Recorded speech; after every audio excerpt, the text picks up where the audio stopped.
Dimanapun Anda berada, adalah satu sukacita tentunya kita dapat kembali bertemu untuk mempelajari kebenaran firman Tuhan melalui buku pelajaran Sekolah Sahabat kita. Di mana sepanjang satu kuartal ini, kita terus membahas melalui buku Galatia. Injil Galatia, ada kabar baik dari buku Galatia yang Paulus ingin sampaikan, dan tentu adalah suatu pelajaran yang indah kepada kita untuk kita gali juga bagi kita yang hidup pada zaman ini. Untuk itu sebelum kita mempelajari pelajaran kita dapat mengundang setiap anggota keluarga kita dan jangan lupa juga siapkan Alkitab berada dekat kita sehingga kita dapat membaca secara pribadi ayat-ayat yang kita akan bahas dalam pelajaran hari ini. Judul pelajaran kita pada hari ini adalah keunggulan dari janji. Sebuah janji yang disampaikan oleh Tuhan, dan Tuhan itu selalu menepati janjinya, dan janjinya adalah hal yang terbaik yang diberikan kepada setiap anak-anaknya. Apa yang kita dapat pelajari mengenai keunggulan dari janji yang disampaikan oleh Tuhan kepada Abraham tersebut dan kepada Musa juga. Dia ada di dalam sidang jemaah di padang gurun bersama dengan malaikat yang berfirman kepadanya di Gunung Sinai dan dengan nenek moyang kita, dan dialah yang menerima firman-firman yang hidup untuk menyampaikannya kepada kami.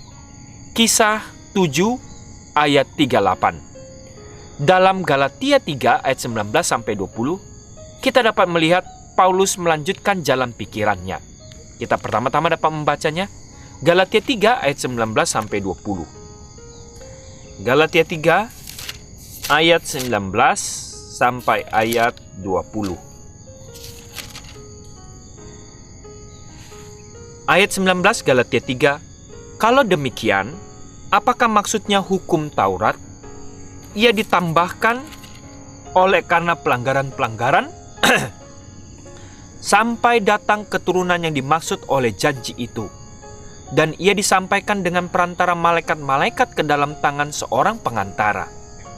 Seorang pengantara bukan hanya mewakili satu orang saja, sedangkan Tuhan adalah satu.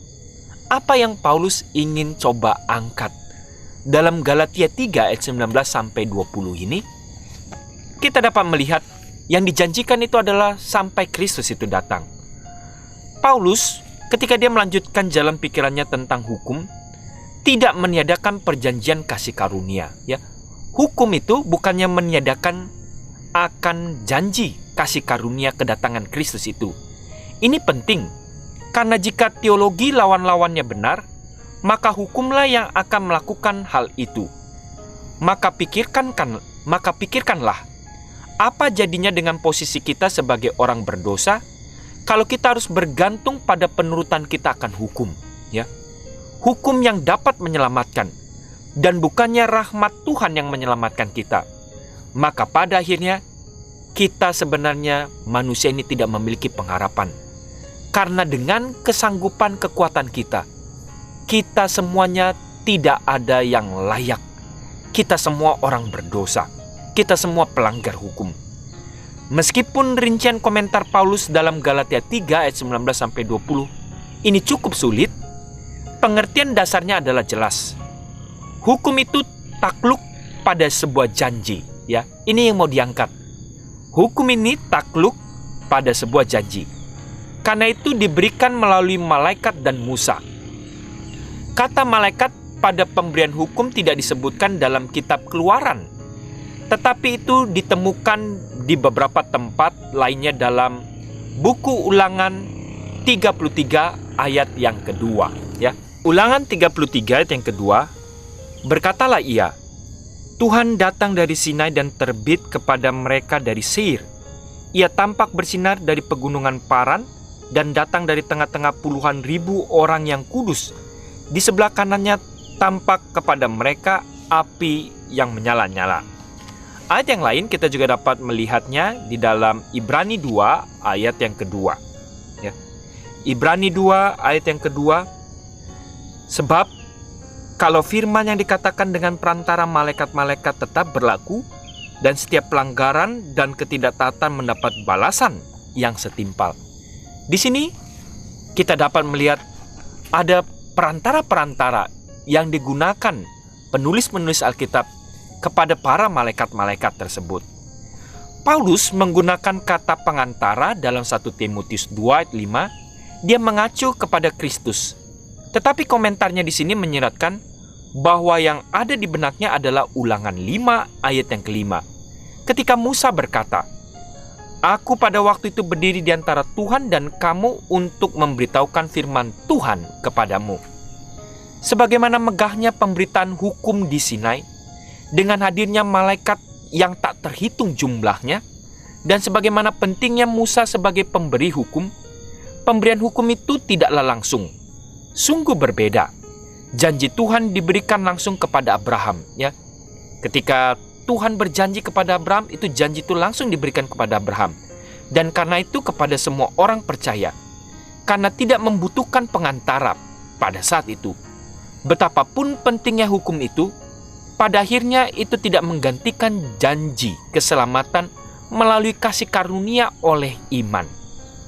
Sebaliknya, hukum membantu kita memahami betapa indahnya janji tersebut. Jadi hukum itu membantu kita memahami betapa indahnya janji keselamatan oleh kasih karunia tersebut. Dan hukum ini memagari kita sampai kita dapat melihat akan kedatangan Kristus, janji tersebut yang selalu memagari setiap anak-anaknya. Begitu juga dengan kita saat ini. Hukum Tuhan bukannya ditiadakan, tapi hukum ini membantu betapa indahnya kita. Sambil menunggu kedatangan Kristus yang kedua kali, hukum ini akan terus memagari kita. Kita juga dapat merenungkan ketika Abraham bertemu langsung dengan Tuhan. Apakah untungnya kedekatan dengan Tuhan? Kejadian 15 ayat 1 sampai ayat yang ke-6. Kejadian 15 ayat 1 sampai ayat yang ke-6. Kita dapat melihat bagaimana para hamba-hamba Tuhan ini mempunyai hubungan kedekatan dengan Tuhan. Kejadian 15 ayat 1 sampai ayat yang ke-6. Saya akan bacakan. Kemudian datanglah firman Tuhan kepada Abraham. Di sini masih namanya Abram. Dalam suatu penglihatan, "Jangan takut Abram, akulah perisaimu. Upahmu akan sangat besar." Abram menjawab, "Ya Tuhan, apakah yang Engkau berikan kepadaku? Karena aku akan meninggal dengan tidak mempunyai anak. Dan yang akan mewarisi rumahku ialah Eliezer, orang Damsik itu." Lagi kata Abram, "Engkau tidak memberikan kepadaku keturunan, sehingga seorang hambaku nanti menjadi ahli warisku. Tetapi datanglah firman Tuhan kepadanya demikian, orang ini tidak akan menjadi ahli warismu, melainkan anak kandungmu. Dialah yang akan menjadi ahli warismu." Lalu Tuhan membawa Abram keluar serta berfirman, "Coba lihat ke langit, hitunglah bintang-bintang, ya. Jika engkau dapat menghitungnya, maka firman-Nya kepadanya, demikianlah banyaknya nanti keturunanmu." Disuruh hitung bintang-bintang di langit. Lalu percayalah Abram kepada Tuhan, maka Tuhan memperhitungkan hal itu kepadanya sebagai kebenaran, ya. Imannya itu diperhitungkan sebagai kebenaran. Ini adalah suatu pelajaran yang indah tentunya kepada kita. Kita juga dapat melihat bagaimana kedekatan Abram tersebut dalam kehidupannya, walaupun sering jatuh bangun, sering mengalami suatu kekhawatiran, sering merupakan suatu pertanyaan, kekecewaan dalam hidup ini. Sering kita juga merasa suatu pertanyaan yang sama ketika kita melewati permasalahan-permasalahan tersebut.